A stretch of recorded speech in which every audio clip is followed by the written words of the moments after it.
সভাপতি, মঞ্চে উপস্থিত নেতৃবৃন্দ, উপস্থিত জাতীয় বন্ধুগণ, আমাকে নির্দেশ দেওয়া হয়েছে যে আমি আপনাদের মতাদর্শ সম্পর্কে কিছু এই অনুষ্ঠানে বলি। আমি প্রথমত বলতে চাই যে এটা একটা বিরাট বিষয় জানিয়ে এখানে বিশদে যাওয়া খুব মুশকিল, কিন্তু মূল কতগুলো কথা আজকে খুব গুরুত্বপূর্ণ হয়ে পড়েছে। বিশ্বের পরিস্থিতি, আমাদের দেশের রাজ্যের পরিস্থিতি দাবি করছে যে এই মতাদর্শগত প্রশ্নে সংগ্রামটা আমরা এগিয়ে নিয়ে যেতে পারি আজকের যে পরিস্থিতি, পরিবেশ, সেটা মোকাবিলার জন্য। প্রথমত আমি বলতে চাই যে মতাদর্শ আর 5টা জিনিসের মতো, যেগুলো নিয়ে মতাদর্শ সাধারণত বলা হয়, অর্থনীতি, রাজনীতি ইত্যাদি ইত্যাদি, আমি সব কথায় যেতে পারছি না, দর্শন বিশেষ করে। সেই দিক দিয়ে এই দর্শনই হোক, রাজনীতি হোক, অর্থনীতি হোক বা মতাদর্শ সামগ্রিকভাবে হোক, এ কখনো শ্রেণী নিরপেক্ষ হয় না। যখন সমাজ শ্রেণী বিভক্ত হয় তখন স্বাভাবিকভাবে এগুলো কোনোটা শ্রেণী নিরপেক্ষ হয়। ওরা হয় শাসক শোষক শ্রেণীর পক্ষ নেয়, আর না হয় যারা শোষিত বঞ্চিত মানুষ তাদের পক্ষ নিতে হয়, এবং সেটা তাদের রাজ কায়েম করবার জন্যে ইত্যাদি। সুতরাং আমরা খুব স্পষ্টত আমরা প্রলেটারিয়েট, সরবরাহ শ্রেণী, শ্রমিক শ্রেণী, এবং এই দুটো শব্দের মধ্যে একটু পার্থক্য আছে, যে সরবরাহ আর শ্রমিক, সেই জন্য আমি ওই বিরোধ কথাই যেতে পারছি না, কিন্তু একাত্মক সমাজবোধক নয়। সুতরাং সমস্ত শ্রমজীবী মানুষ যারা বঞ্চিত হচ্ছেন, যারা শোষিত হচ্ছেন, যারা নিপীড়িত হচ্ছেন, তাদের দর্শন, সে শ্রমিক হতে পারে, কৃষক হতে পারে, মধ্যবিত্ত হতে পারে, ইত্যাদি ইত্যাদি।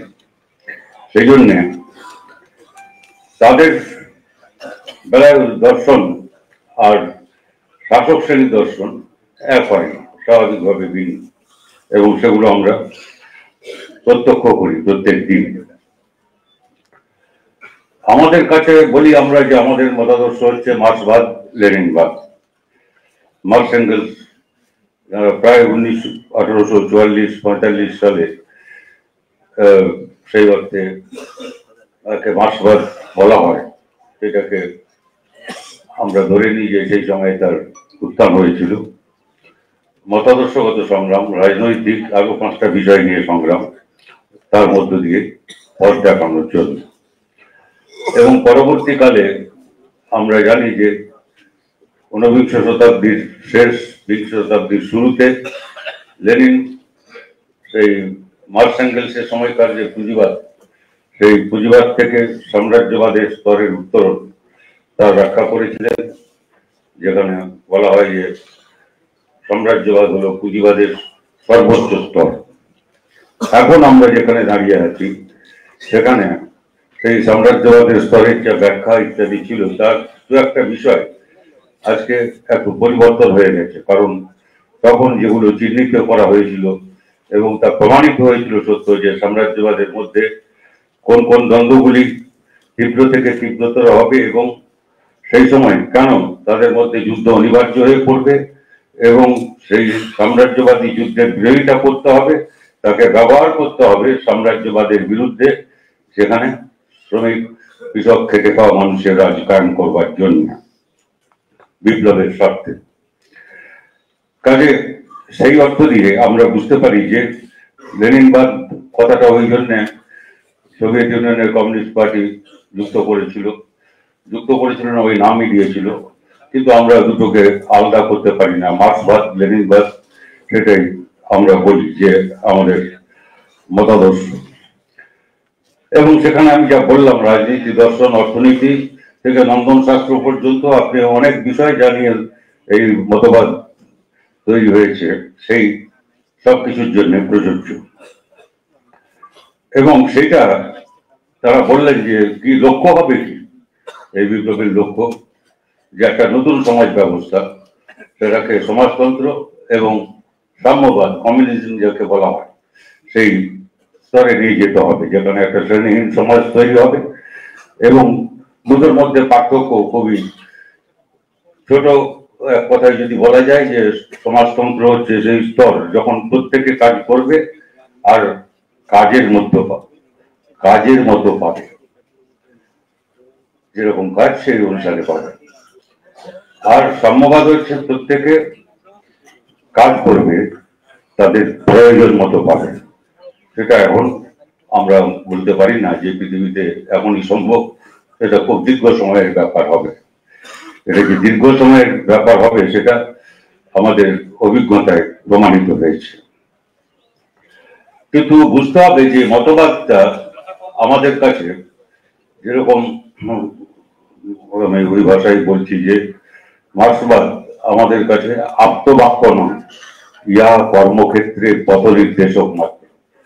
অনেকে এটাকে আপ্তবাক্য মনে করে পুঁথির মতো, যেরকম আরো ধর্মের সব আছে সেরকম পুঁথির মতো মুখস্থ করে সেটা বলেন, সেটা ঠিক না। সেটা হচ্ছে একটা বস্তু জগৎ যা কিছু আছে তা নিয়ত পরিবর্তনশীল।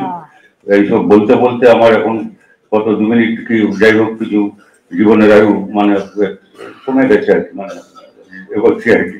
সুতরাং আমি বিকাশমান না, আমি এখন ক্ষয়িষ্ণু শক্তি, মানে আমি উদাহরণ দেওয়ার জন্য করছি।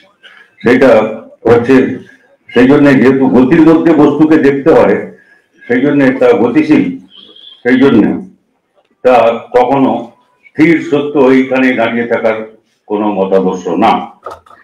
সেই জন্য ওই কথা আপ্তবাক্য নহে কর্মক্ষেত্রে পথ নির্দেশক। এবং এটার আরেকটা বৈশিষ্ট্য হচ্ছে এই আমাদের মতাদর্শের যে এই সাম্যবাদ সমাজতন্ত্র এইসব কথাগুলি, এটা মনে করা ভুল যে মার্কস এঙ্গেলস লেনিন এরা কেউ আবিষ্কার করেছিলেন। এই শব্দগুলো তাদের আগের থেকে, বলা যায় জন্মের আগের থেকে প্রচলিত ছিল, কিন্তু সেগুলো ছিল কাল্পনিক সমাজতন্ত্রের মতবাদ, কাল্পনিক। তার সঙ্গে মার্ক্সবাদের পার্থক্য হচ্ছে এই যে সেটা কাল্পনিক না, সেটা বৈজ্ঞানিক। অর্থাৎ বিজ্ঞানের সঙ্গে, বিজ্ঞানের যে বিকাশ হচ্ছে তার সঙ্গে সঙ্গতি রেখে এই মতাদর্শের তাকে অগ্রসর হতে হয়েছে। তা কখনো স্থির থাকতে পারে না, তা বিভিন্ন যুগে। কেন তাহলে মার্কস এঙ্গেলসের সময়ের সঙ্গে লেনিনের সময় সাম্রাজ্যবাদ, আর কেনই বা এখন, যেটা সাম্রাজ্যবাদের সময়ে লেনিন ভেবেছিলেন যে সাম্রাজ্যবাদী দ্বন্দ্ব, সাম্রাজ্যবাদী যুদ্ধে যাবে এবং তখন এইসব করতে হবে, সেটা এখনকার জন্য বিংশ শতাব্দীতে আমরা ভাবতে পারি না। কারণ এখন আন্তঃসাম্রাজ্যবাদী দ্বন্দ্ব একটু স্থিমিত আছে, চাপা পড়ে আছে। তার মানে পুরো চাপা পড়ে গেছে তা না, সে কখনো সুযোগ পেলেই সেটা বেরিয়ে আসবে সামনে। এবং তখন এই সত্যটা ঠিকই থাকবে যে সেরকম হলে তাকে ব্যবহার করতে হবে, যাকে একটা শ্রমিক শ্রেণীর বিপ্লব তার মিত্রদের নিয়ে করবার জন্য। সেই জন্যে এই মতাদর্শটা একটা বিকাশমান জিনিস। এটাকে কেউ যদি ধরে নেয় স্থাণু, অনড়, অচল ইত্যাদি ইত্যাদি, তাহলে এটা খুব ভুল হবে। সেই দিকে বিজ্ঞানের বিকাশের সঙ্গেই, যেটা একটা খুব বড় উদাহরণ হচ্ছে যে মার্কস এঙ্গেলসের সময়, তাদের সময় যেটা খুব দরকার ছিল সেটা হচ্ছে ফরাসি বিপ্লবের প্রভাবে তখন একটা জিনিস হয়েছিল তাদের আগে, যে তখন বস্তুবাদ এইটা মাথা তুলে দাঁড়াচ্ছিল, পায়ের উপরে দাঁড়াচ্ছিল। ভাববাদ যাকে বলা হয় ইত্যাদি ধর্ম থেকে আরম্ভ করে নানা রকম আছে এইসব ব্যাপার, সে কথায় আমি পরে আসছি। কিন্তু এই যে ভাববাদ যাকে বলা হয়, সেটা তখন একটা খুব বড় শত্রু ছিল না। যেটা সমস্যা হচ্ছিল সেটা হচ্ছে যে বস্তুবাদের সময় তখন ওদের জোর ছিল, সেজন্য যাকে বলা হয় ফেয়ারবাকের বস্তুবাদ ইত্যাদি, যাকে সাধারণভাবে বলা হয়। কিন্তু অনেক বস্তুবাদী তখন কাজ করছিলেন, কিন্তু সেটা যেহেতু প্রতিষ্ঠিত হয়েছে ওই রকম সময় দ্বন্দ্ব তত্ত্বের উপরে তারা বেশি জোর দিচ্ছিলেন। কারণ হেগেলের হেগেল তো ফয়ারবাখের শিক্ষক ছিলেন, ফয়ারবাখ ছাত্র হেগেলের। সুতরাং এই সময় হেগেলীয় দর্শন সেটা একটা আবার চর্চায় নিয়ে আসতে হয়েছিল। সেটা দ্বন্দ্বতত্ত্ব যাকে বলা হয়, সেটা হচ্ছে মার্কস এঙ্গেলসের একটা খুব বড় অবদান। কিন্তু লেনিনের সময়টা হলো এই যে আবার বস্তুবাদী চ্যালেঞ্জের মুখে পড়ল, এবং তখন তাদের প্রথম বই যেটা লিখতে হয়েছে সবচেয়ে বড়, সেটা হচ্ছে আমরা সবাই জানি মেটেরিয়ালিজম, এমপিরিও ক্রিটিসিজম, প্রত্যক্ষবাদ, বস্তুবাদ আর প্রত্যক্ষবাদ। এটা লেনিনকে লিখতে হয়েছিল। সেটা একটা খুব গুরুত্বপূর্ণ অবদান, এবং সেই সময়টাও আমাদের সময়ের সঙ্গে অনেক কিছু মিল আছে এখনো। কারণ সে সময় সবচেয়ে বড় বৈজ্ঞানিক আবিষ্কার যেটা খুব আলোড়ন ফেলেছিল দার্শনিকদের মধ্যে, সেটা হচ্ছে যাকে বলা হয় কোয়ান্টাম তত্ত্ব। সেই কোয়ান্টাম মেকানিক্স ইত্যাদি ইত্যাদি সেইসবের শুরু হচ্ছে সেই সময়। ঊনবিংশ শতাব্দীর বিংশ শতাব্দীর সন্ধিক্ষণ যদি হয়ে থাকে সাম্রাজ্যবাদের উত্থানের সময়, বিংশ শতাব্দী যদি হয়ে থাকে রাষ্ট্র বিপ্লব লেখার সময়, বিংশ শতাব্দীর সন্ধিক্ষণ হচ্ছে সেই সন্ধিক্ষণ যখন নিউটনীয় মেকানিক্স যাকে বলা হয়, নিউটনের বিখ্যাত আবিষ্কার, তার ল ইত্যাদি আমরা যাচ্ছি না, সেগুলো সবাই জানেন। কিন্তু সেইটা পেরিয়ে পদার্থবিদ্যায়, গণিতে এটা একটা বিরাট অগ্রগতি ঘটেছে। সেটা হচ্ছে খুব ক্ষুদ্রাতি ক্ষুদ্র কণা, যেগুলোকে বলা হয় এখন কোয়ান্টাম ইত্যাদি, সেই তত্ত্ব তার বিকাশ ঘটেছে। এবং তখন একটা বিরাট একটা হইচই সারা বিশ্বে পড়েছিল, এবং তারা মনে করছিল যে এটা একটা ফিজিক্সের, পদার্থবিদ্যা একটা সংকট হয়েছে। লেনিনকে বহুদিন 7-8 মাস হবে যতদূর খেয়াল করছে, দিন রাত্রি পরিশ্রম করতে হয়েছিল। লাইব্রেরিতে ইয়ে থেকে আরম্ভ করে লন্ডন পর্যন্ত আমি বলছি যে অনেক গবেষণা করতে হয়েছিল এই জিনিসটাকে বুঝবার জন্য। আর উনি বলেছিলেন এটা মানে বিজ্ঞানের সংকট না, পদার্থবিদ্যার বা বিজ্ঞানের সংকট না, এটা হচ্ছে পদার্থবিদ্যার বিপ্লব, একটা নতুন স্তরে, যেটা নিউটনের সময় থেকে যেটা চলছিল সেটা ঠিক আছে, সেটা নিউটনের কেউ হাত দিতে যাচ্ছে না, নিউটনের সূত্রপুত্র। কিন্তু সেগুলো হচ্ছে যান্ত্রিক বস্তু বা যন্ত্র নিয়ে, মেকানিক্যাল। সেই জন্যে কিন্তু এই বস্তুর বিকাশে যেটা আমরা যেরকম বিজ্ঞানের বিকাশ হচ্ছে তেমনি অনেক নতুন জিনিস জানতে পারছি আমরা। ক্ষুদ্রাতি ক্ষুদ্র কণা, সেগুলো সম্পর্কে কি হবে, সেই কণাগুলো তো আগে জানা যেত না। এই ইলেকট্রন, প্রোটন, নিউট্রন, সেগুলো কোথায় থাকে, কি করে, কি কার দিকে ঘোরে কিনা, সেগুলো কি পজিটিভ চার্জ না নেগেটিভ চার্জ, আমি অনেক কথায় যেতে পারছি না।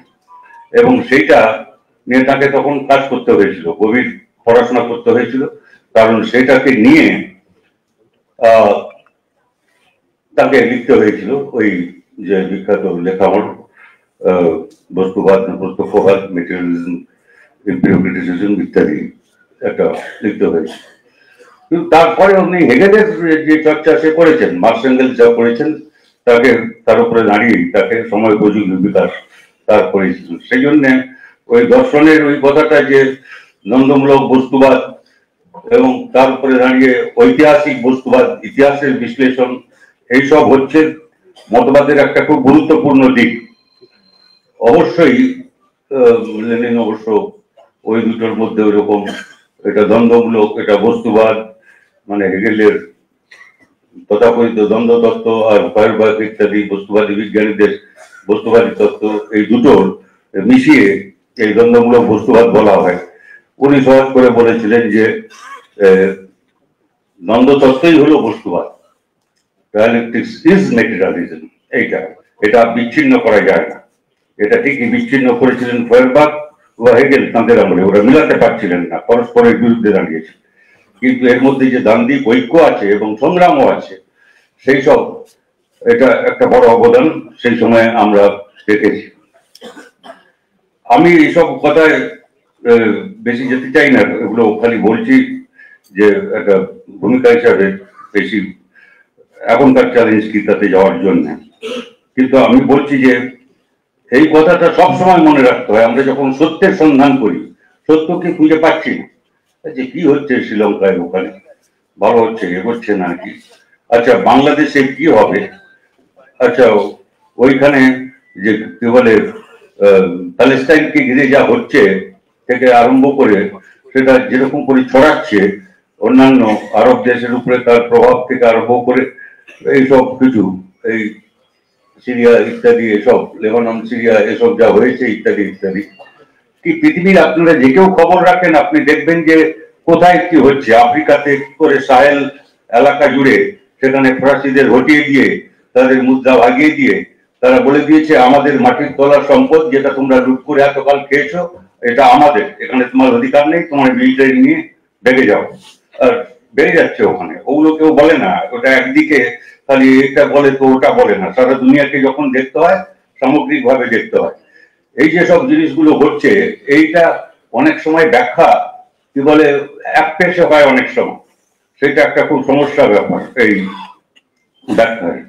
সেই জন্য একটা খুব গুরুত্বপূর্ণ কথা যেটা বলা হয়, যেটা মার্কস এঙ্গেলস থেকে লেনিন পর্যন্ত যেটা নানা ভাষ্যে বলেছেন, কিন্তু খুব সহজ কথা, 3 বাক্য ক্রাইটেরিয়া, মানে সত্যের ক্রাইটেরিয়া, অর্থাৎ সত্যের কি দিয়ে আপনি জানবেন এটা সত্য। Practice is the criterion of truth. সত্যের পরীক্ষা হচ্ছে, সত্যের কি সত্য নয় তার পরীক্ষা হচ্ছে প্রয়োগ। প্রয়োগ ছাড়া এই সত্য প্রত্যেক আর দর্শনের কোনো মূল্য নেই। কোনটা ঠিক কোনটা বেঠিক তা বুঝতে হয় প্রয়োগের অভিজ্ঞতায়, কারণ প্রয়োগের জন্য দর্শন। এ কথাটা বাদ দিয়ে বাকি দর্শন চর্চা ইত্যাদি ইত্যাদি এসবের কোনো মানে হয় না। সেই জন্য আজকের চ্যালেঞ্জ আমি খালি বলতে চাচ্ছি আপনাদের, আজকের চ্যালেঞ্জ যদি খুব সংক্ষিপ্ত ভাবে বলতে হয় তাহলে সেটা হচ্ছে এরকম যে আজকে যাকে বলা হচ্ছে দুনিয়া জুড়া উগ্র দক্ষিণপন্থী শক্তির উত্থান হচ্ছে সারা পৃথিবীতে। যেটা আমরা আগে দেখেছি গত শতাব্দীতে, সেটা দ্বিতীয় বিশ্বযুদ্ধের সময়, তার আগে জার্মানিতে, ইটালিতে, স্পেনে ইত্যাদি অনেক দেশেই ছড়িয়েছিল। তা আমি তার মধ্যে সব যেতে পারছি না, কিন্তু যেটা ঘটনা সেটা হচ্ছে তখন যেটা উত্থান হচ্ছিল তাকে ফ্যাসিবাদ বলে চিহ্নিত করেছিল। ফ্যাসিবাদ শব্দটা ইতালি ওখানে সেখান থেকে উৎপন্ন হয়েছে। জার্মানিতে যেটা হয়েছিল সেটা নাৎসিবাদ, নাজি, সেটা ন্যাশনাল সোশ্যালিস্ট পার্টি ইত্যাদি তাদের, কিন্তু সেই সবগুলোই ফ্যাসিবাদ হিসাবে সংজ্ঞায়িত হয়। এবং তখনকার যেহেতু কমিউনিস্ট আন্তর্জাতিক ছিল, তারা প্রায় 3টা কংগ্রেস জুড়ে বিতর্ক করেছিল যে এটার সম্পর্কে আমাদের অবস্থান কি হবে, আমাদের মতাদর্শগত অবস্থান কি, এবং সেই অনুযায়ী আমাদের রণকৌশল কি হবে, রণনীতি কি হবে ইত্যাদি ইত্যাদি সেই সব নিয়ে। এবং শেষ পর্যন্ত নিষ্পত্তি হয়েছিল, সবাই জানেন আপনারা অনেকেই এখানে, যে কমিউনিস্ট আন্তর্জাতিকের শেষ কংগ্রেস যেটা 7ম কংগ্রেস, সেই 7ম কংগ্রেসের সেখানে নিষ্পত্তি হয় যে ফ্যাসিবাদের বিরুদ্ধে বাকি সব শক্তিকে একসঙ্গে লড়তে হবে। কেন লড়তে হবে? এবং যে কেউ, আমি আপনারা অনেকে তো জানবেন, আর আমি যখন গেছিলাম ওই জার্মানিতে একটা জায়গায় যেখানে কনসেন্ট্রেশন ক্যাম্প ছিল, সেগুলো সব খুলে দিয়েছে, তো এখন আপনি গেলে দেখতে পাবেন। তো সেখানে যখন গিয়ে ঢুকলাম আমি, তখন দেখলাম অনেক দেশের লোক এসছেন, সারা বিশ্বের বহু জায়গার লোক এসছেন তারা দেখতে, দিন আসেন সেখানে। তো ওরা বসিয়ে দিয়ে ওখানে একটা ফিল্ম দেখায় ছোট, প্রায় মিনিট 10 হবে, খুব এর বেশি না, 10 মিনিটের কমই হবে হয়তো। ওরা বসে তারপরে ওরা নিয়ে যায় ওই বিভিন্ন জায়গায়, কে কোথায় ছিলেন, কোন কনসেন্ট্রেশন ক্যাম্পে বিখ্যাত কারা ছিলেন এবং তাদের কি হয় ইত্যাদি এসব বলবার জন্য। তো যাই হোক, এখন সেখানে সেই ফিল্মে আশ্চর্য, ওখানে যে ছোট অডিটোরিয়াম, এখানে এর চাইতে ছোট একটা সেখানে ফিল্ম দেখাচ্ছে, এবং সেখানে দেখানো হচ্ছে যে এই তেহরান কনফারেন্সে যখন দ্বিতীয় বিশ্বযুদ্ধ চলার সময় সেখানে স্টালিন আছেন, রুজভেল্ট আছেন, আমেরিকান প্রেসিডেন্ট তখন, দ্বিতীয় যুদ্ধের আগে অবশ্য তিনি মারা যান, আর চার্চিল ব্রিটিশ প্রধানমন্ত্রী, তিনি তখন, এই 3জন, এই যে রুজভেল্ট, স্টালিন, চার্চিল আর স্টালিন, এই 3জনের বৈঠক হচ্ছে। আচ্ছা, এদের ভিন্ন ভিন্ন সাম্রাজ্যবাদী, আমেরিকা সাম্রাজ্যবাদের একজন রাষ্ট্রের প্রেসিডেন্ট, যেটা পরে আমরা আন্তর্জাতিক ক্ষেত্রে যাকে আমরা দেখলাম যে নেতৃত্বের ভূমিকা পালন করছে এখন, তখন থেকে এখন পর্যন্ত মোটামুটি। আর তখন যারা একদম উপরে ছিল ব্রিটিশ সাম্রাজ্যবাদ, তার আগে সেটা চার্চিল, আর ইনি হচ্ছেন একটা সমাজতান্ত্রিক রাষ্ট্র, তখন একমাত্র সমাজতান্ত্রিক রাষ্ট্র, সেই সমাজতান্ত্রিক রাষ্ট্রের প্রধান স্টালিন। তা তিনজনের কথা হচ্ছে, তা ওই যে আছে পাইপ স্টালিনের, ওর ওর হচ্ছে সিগারেট, ওই মার্কিন রাষ্ট্রপতি তাকে রুজভেল্টকে, উনি আবার একটু পড়াচ্ছিলেন, ওকে সিগারেট ভেজিয়ে দিতে হতো এরকম করে, আবার একটু ধরে বসাতে হতো, এসব। যাই হোক, আমি ওসবে যাচ্ছি না। তো স্টালিন করেছেন, তারপরে উনি ওই ব্যাগটা ধরে এগিয়ে আসছেন, ওর ছবিটা বড় হয়ে গেল, আর পুরো হল জুড়ে হাততালি করতে আরম্ভ করলো, চটচট চটচট করে। তাহলে তো আমার দেশের লোক নয়, ওদের সিপিআইএম এর লোক নয় কেউ, ইন্ডিয়ারও নয়, সিপিআইএমও নয়। তো কাজে এই যে ব্যাপার, এইটা একটা অভিজ্ঞতা, আর আজকের যেটা অভিজ্ঞতা তার সঙ্গে একটা মিল হচ্ছে এই যে সেই রকম ফ্যাসিবাদী শক্তির উত্থান হচ্ছে আজকের বিশ্বে, সারা বিশ্ব জুড়ে তার প্রভাব আমরা দেখতে পাচ্ছি। এই আমেরিকার ট্রাম্প ইলেকশন হচ্ছে সবচাইতে একটা বড় উদাহরণ আছে।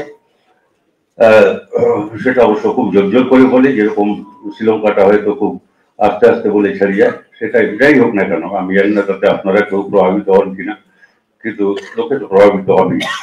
এখন এইরকম একটা সময়, যেটা শব্দটা একটা নতুন হয়েছে, নয়া ফ্যাসিবাদ, এই শব্দটা ব্যবহার হচ্ছে। তার কারণ হচ্ছে ওই সময়কার সঙ্গে এই সময়কার পার্থক্য একটা বড় রয়েছেই, যে তখনকার সময়ে সাম্রাজ্যবাদের মধ্যে যে শিবিরের মধ্যে যে অন্তর্দ্বন্দ্ব নিজেদের মধ্যে, তার জন্য দ্বিতীয় বিশ্বযুদ্ধের সূচনা। প্রথম বিশ্বযুদ্ধ সেরকম ভাবে হয়েছিল। প্রথম বিশ্বযুদ্ধকে লেনিন সঠিকভাবে ব্যবহার করেছিলেন, নেতৃত্ব দিয়েছিলেন সেই সাম্রাজ্যবাদ বিরোধী সংগ্রামে, এবং সেখানে সোভিয়েত ইউনিয়ন প্রতিষ্ঠিত করে। দ্বিতীয় বিশ্বযুদ্ধে তারপরে যিনি প্রধান ছিলেন স্টালিন এবং তাদের পার্টি, তাদের লাল ফৌজ ইত্যাদি, এসব মিলে তারা নেতৃত্ব দিয়েছিলেন পূর্ব ইউরোপের দেশগুলোতে, যেখানে সমাজতন্ত্র এখন হয়েছে। খালি শুধু তাই না, মানে এখন উঠে গেছে পূর্ব ইউরোপের দেশগুলোতে, তখন হয়েছিল। আর তারপরে চীন, ভিয়েতনাম, কোরিয়া, পরে কিউবা পর্যন্ত এই যা কিছু হয়েছে, এই সবটা হচ্ছে একটা যুগ যখন সাম্রাজ্যবাদী শিবিরের মধ্যে দ্বন্দ্ব ছিল, পরস্পর বিরোধী, এবং যুদ্ধ এটা প্রায় এড়িয়ে যাওয়া মুশকিল ছিল। আজকেরটা তা নয়। আজকেরটা হচ্ছে এই যে সাম্রাজ্যবাদী মোদীদের মধ্যে, শিবিরের মধ্যে যে কার্য দ্বন্দ্ব, সেটা স্তীমিত হয়ে গেছে। স্তীমিত হয়ে গেছে তার কারণ হচ্ছে যে পুঁজি আর এখন ব্রিটিশ পুঁজি, আমেরিকান পুঁজি, কি বলে ফরাসি পুঁজি এরকম নেই। পুঁজির আন্তর্জাতিকরণ হয়েছে গত শতাব্দীতে শেষের দিকে, এটা হয়তো নয়া উদারবাদ ইত্যাদি হলো, বিশ্বায়ন হলো, তখন থেকে পুঁজি আর কোনো দেশের কোনো জাতির সঙ্গে যুক্ত নেই, এবং সেই জন্যই এখন সেটাকে বলা হয় নয়া ফ্যাসিবাদ। সেই নয়া ফ্যাসিবাদের সঙ্গে একটা নতুন চ্যালেঞ্জ এসেছে। ওই একদম ওই পুরনো তথ্যটা, সেটা মানে কি বলে বাতিল হয়ে যায়নি, কিন্তু সেটা আমাদের মনে রেখেই আজকের বৈশিষ্ট্যগুলো জেনে আজকের মতো তাকে প্রয়োগ করতে হবে। আজকের বৈশিষ্ট্যের একটা বড় অংশ হচ্ছে মতাদর্শগত ভাবে যেটাকে ধরতে হবে। বাকি লড়াইগুলো আমি যাচ্ছি না এখানে, কিন্তু তার থেকে সম্পৃক্ত হচ্ছে এই মতাদর্শগত ব্যাপার থেকে। সেটা হচ্ছে এই যে এই বর্তমান ফ্যাসিবাদকে বোঝা, নয়া ফ্যাসিবাদকে বোঝা, এবং সেই কি করে মোকাবিলা করা হবে সেইটা। কিন্তু সাধারণ চরিত্রগুলোকে আমাদের বুঝতে হবে। সাধারণ চরিত্রগুলো কি? সেগুলো হচ্ছে যে যা সত্য সেটাকে চাপা দাও, কিছু মিথ্যা কথা বারবার বলে যাও, বারবার বারবার। এই সেটা অনেকে লিখেছেন, আপনারা এসব দেখেছেন, পড়েছেন, কিন্তু আমি বলছি যে বারবার মিথ্যা বলো, এবং সেই মোটামুটি গোয়েবলসের যা তথ্য ছিল সেটাকেই একটু বিকশিত করে, যে বারবার বলতে বলতে বলতে বলতে, গোয়েবলস যেরকম বলেছিলেন যে বলতে বলতে খালি ওই যে বিশ্বাস করবে মিথ্যাটা সত্য সেরকম না, তুমিও মনে করবে যে এই মিথ্যাটাই হচ্ছে সত্য। এটি তো গোয়েবলস যা বলেছিল, এটা সেই রকম একটা জিনিস। কিন্তু পার্থক্য হচ্ছে এই যে এখানে সাম্রাজ্যবাদ শিবির একদিকে রয়েছে, সেটা আপনি দেখুন এখন পৃথিবীর চারদিকে তাকিয়ে দেখুন, যত ঘটনা ঘটছে, সাম্রাজ্যবাদী শিবিরটা একদিকে, আমেরিকা সাম্রাজ্যবাদ নেতৃত্ব দিচ্ছে। আমেরিকা সাম্রাজ্যবাদ যারা এই লোকটাকে, ওই যে গর্বাচভকে বলেছিল যে কি বলে রাষ্ট্রপতি ওখানকার ওই বার্লিনের ভাঙা ওয়ালের প্রাচীরের সামনে দাঁড়িয়ে, যে আমরা কখনোই ওই এখান থেকে এক ইঞ্চিও আমরা ওই পূর্বের দিকে এগোবো না। এখন আমরা জানি ন্যাটো মানে কত প্রসারিত হয়েছে, কত নতুন নতুন দেশ সেখানে যুক্ত হচ্ছে। ইউক্রেন হবে হয়তো, আমি জানি না, কিন্তু আমি বলছি যে এরকম আরো অনেক প্রার্থী আছে যারা ন্যাটোর সঙ্গে যেতে চায়। এইটা হচ্ছে পার্থক্য, এবং আরো অনেকগুলো পার্থক্য আছে, তার মধ্যে যেতে পারছি না। কিন্তু এখানটায় আমি বলতে চাচ্ছি খালি এটাই যে এইখানকার বৈশিষ্ট্যগুলো জানতে হবে। এবং সুতরাং ওই কথাটা বারবার বলতেন, আর সেটা পুরনো কথা, সেটা নতুন কথা, সেটা ওর কথা নয়, আমাদের সবারই কথা। লেনিন যা বলেছিলেন, concrete analysis of the concrete situation. আপনি যখন এইসব অসুবিধায় পড়েন, তখন যে যার মতো ওই পুরনো একটা যুক্তিবুদ্ধি নিয়ে ওই রকম ভাবতে ভাবতে স্বপ্নে আপনি ভাবেন এটাও এই সময় চলে দাও, এখানেই চালিয়ে দাও, তা হবে না। নির্দিষ্ট পরিস্থিতির নির্দিষ্ট বিশ্লেষণ চাই।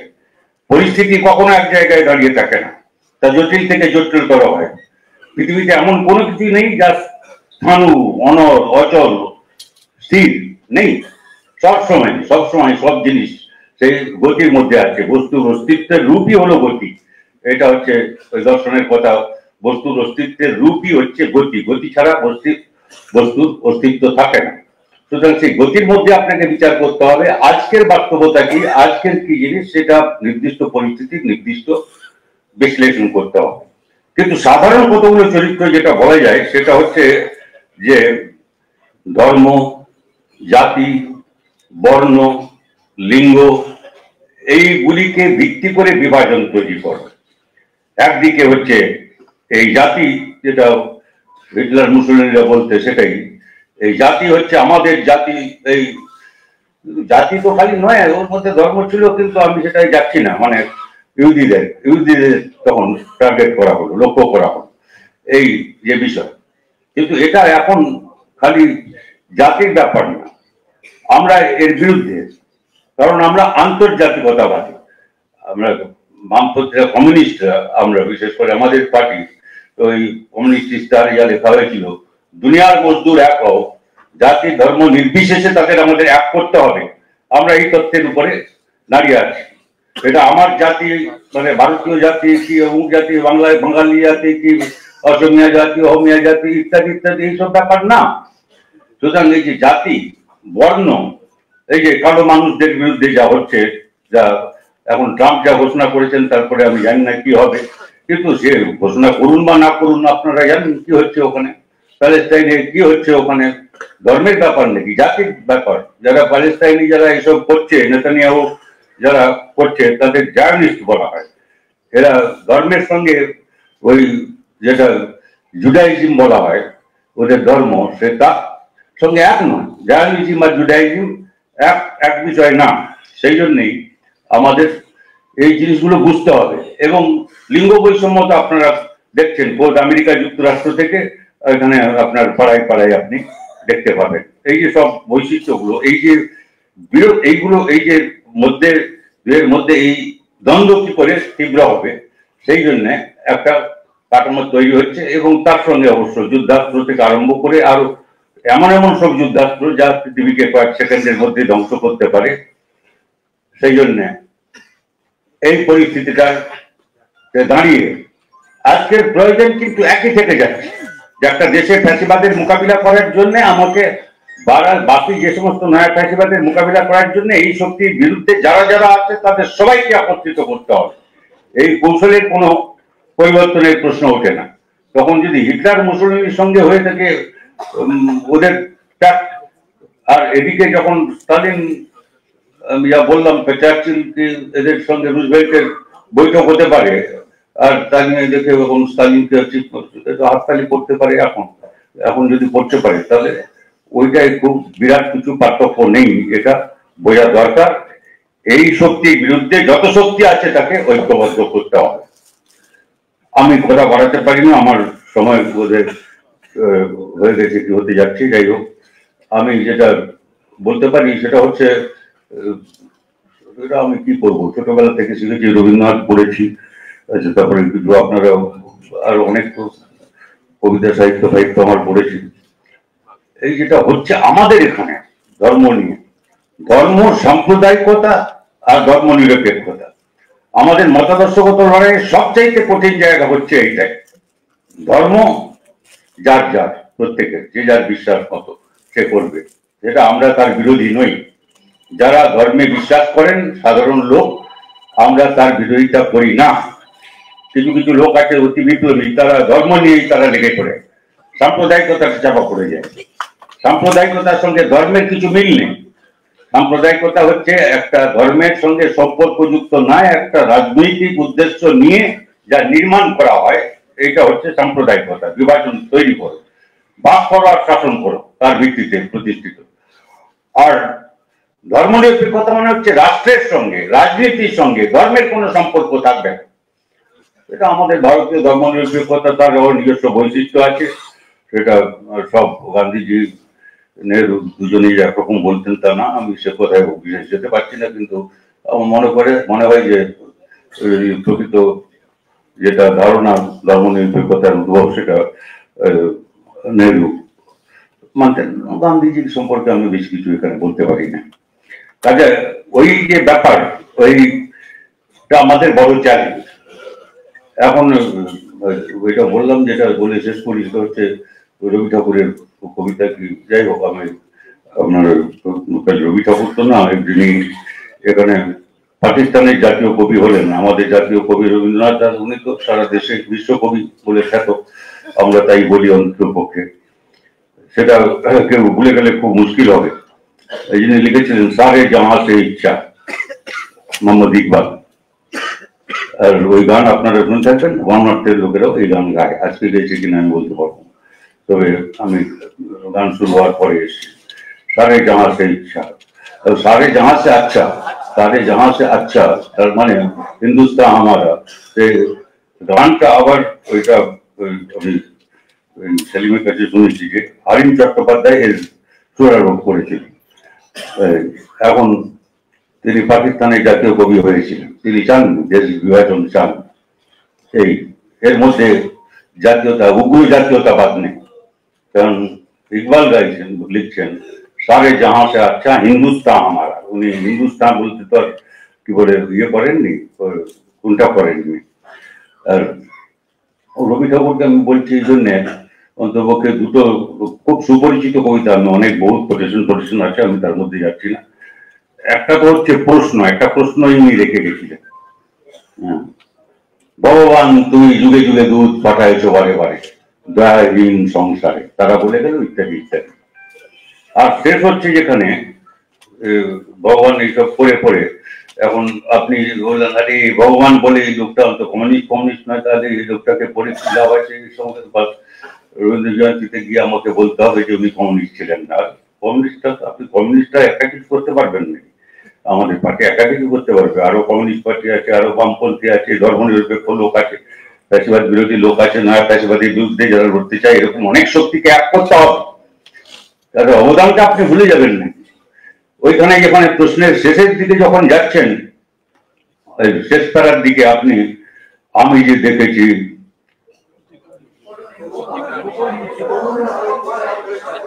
আরে তিনজন বললে আমি তো মুশকিল করব।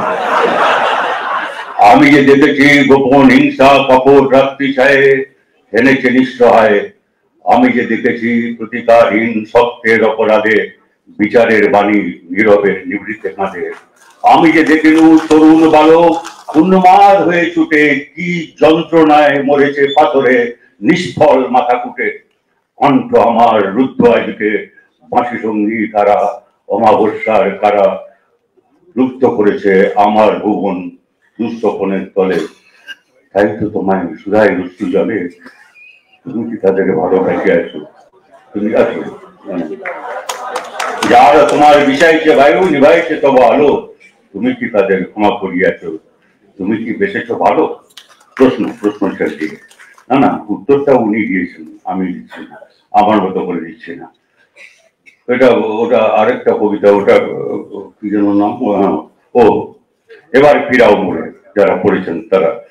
এবার ফিরাও মোড়েতে আপনি যান, সেখানে যেখানে ওই যে দাঁড়ায় নত শির মুখ, এখানে কেউ দাঁড়িয়ে নেই, কিন্তু যখন আমরা মঞ্চে থাকি, যখন বক্তৃতা দিই, তখন ওই লোক জমা হয়েছে, চেয়ার পেয়ার যত আছে, তারপরে দূরে কিছু লোক দাঁড়িয়ে থাকে। ওই যে দাঁড়ায় নত শির মুখ সবে ম্লান মুখে লেখা শুধু শতাব্দীর করুণ কাহিনী, স্কন্ধে যত চাপে ভার, বই চলে মন্দগতি, যতক্ষণ থাকে প্রাণ তার। তারপর সন্তানের দিয়ে যায় বংশ বংশধরী, নাই নিন্দে অদৃষ্টের, নাই ভৎসে দেবতারেশ্বরী, মানবের নাই দেয় দোষ, শুধু দুটি অন্ন কুটি কোন মতে কষ্টে ক্লিষ্টে প্রাণ রেখে দেয় বাঁচাইয়া। আচ্ছা, এই চিত্র কিছু মেলে আজকের সঙ্গে? সে অন্য যখন কেহ পারে, সে প্রাণে আঘাত দেয় গর্বান্ধনী সুর অত্যাচারে, নাহি জানে কার দ্বারে দাঁড়াইবে বিচারের হাতে, গরিবের ভগবানের অনেক ডাকিয়া দীর্ঘশ্বাসে মরে সে নীরবে। না, এইখানে বর্ণনায় শেষ হয়, তারপরে পরটা হচ্ছে, এই সব মূঢ় ম্লান মুখ মুখে দিতে হবে ভাষা, এই সব শান্ত ক্লান্ত ভগ্ন বুকে ধনিয়া তুলিতে হবে আশা, ডাকিয়া বলিতে হবে একবার দাঁড়াও তো সবে, যার ভয়ে ভীত তুমি সে অন্যায় ভীরু তোমাকে, যখনই জাগিবে তুমি তখনই সে পলাই বেঁধে, তত কুকুরের মতো সংকোচে তৎকালে যাবে। ধন্যবাদ।